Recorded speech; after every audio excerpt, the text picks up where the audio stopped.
Dans ce petit vidéo, je vais vous introduire le dessin technique et plus précisément la cotation. Donc, comment coter un dessin technique, c'est-à-dire comment écrire les mesures des différents côtés sur un schéma qui représente une forme en particulier. Tout au long de votre secondaire, de secondaire 1 à secondaire 4, vous allez faire du dessin technique. Donc, vous allez apprendre à représenter schématiquement un objet, une forme, une pièce, ce genre de choses-là. Et on commence dès secondaire 1 avec une petite introduction. Donc, supposons que j'ai cette forme-là ici qui représente un polygone avec plusieurs côtés. Et je voudrais le coter, c'est-à-dire que je voudrais indiquer sur le dessin quelles sont les mesures des différents côtés. Je vais avoir besoin de deux types de lignes pour faire ça.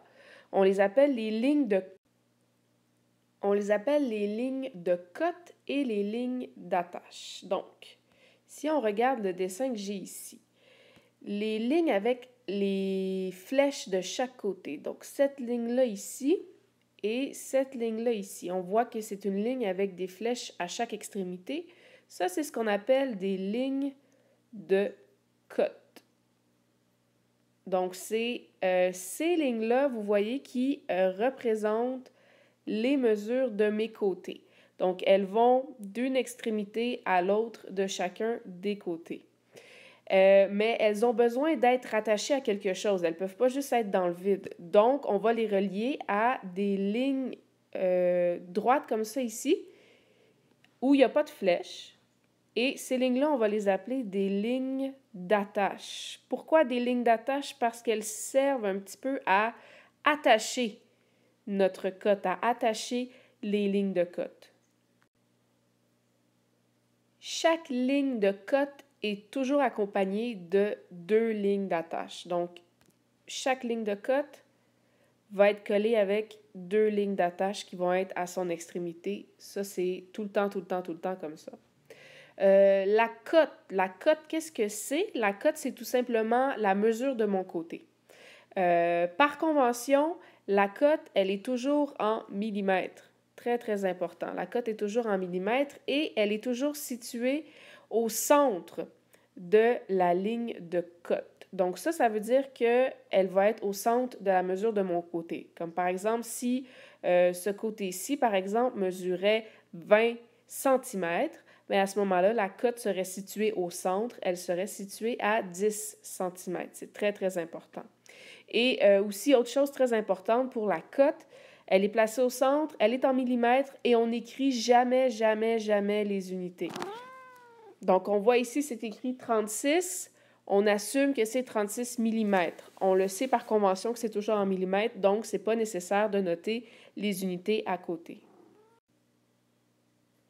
Quelques petites précisions concernant comment on dessine les lignes, qu'est-ce qui touche à quoi, est-ce qu'on doit laisser un certain espace entre les différentes lignes et la forme qu'on essaie de coter. Donc, c'est ce qu'on va regarder ici.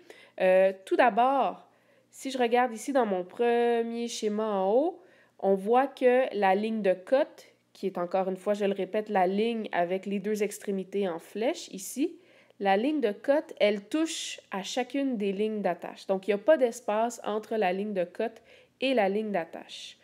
Maintenant, si je regarde la ligne d'attache par rapport à la forme, la ligne d'attache, je ne sais pas si vous voyez bien ici, elle ne touche pas à ma forme. Vous voyez qu'il y a un petit espace très petit entre le côté de la forme et la ligne d'attache. Par convention, on va laisser une distance d'environ 1 mm entre la ligne d'attache et la figure, le côté de notre figure.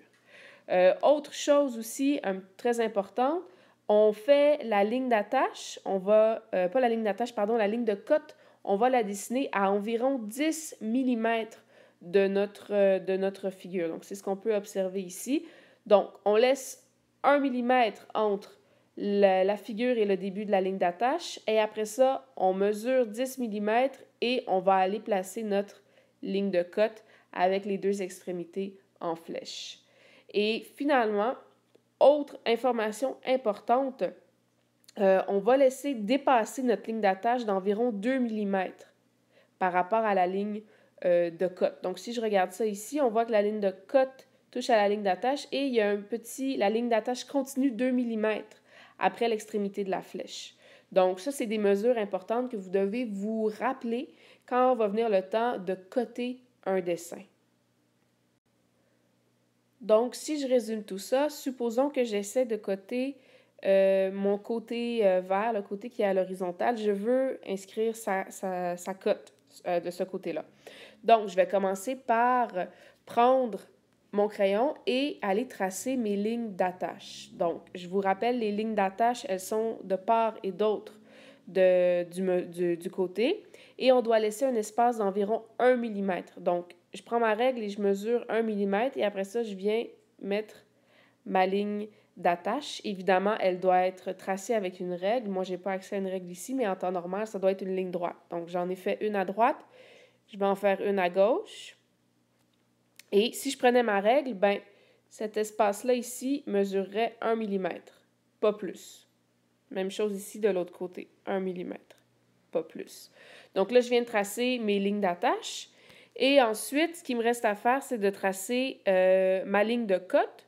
Donc, la ligne de cote, c'est une ligne, je vous rappelle, avec des flèches à chaque extrémité. La ligne de cote, elle est située à 10 mm de mon côté. Donc, encore une fois, je prends ma règle, je mesure 10 mm et ensuite, je viens tracer ma ligne de cote qui, évidemment, doit être tracée avec une règle. On n'oublie pas de faire les flèches à chaque extrémité. Et si je prenais ma règle et je mesurais, ben il y aurait une distance ici de 10 mm. Évidemment, on n'écrit pas ça sur le dessin. On n'écrit pas 10 mm, on n'écrit pas 1 mm. C'est juste pour pas que vous oubliez de le mesurer quand vous faites votre cotation. On va ensuite écrire notre cote au centre. Donc, on mesure le côté et au centre du côté, on va aller écrire notre cotation, toujours en millimètres et pas d'unité. Donc, supposons que j'ai pris ma règle et j'ai mesuré, ça mesure 20 cm.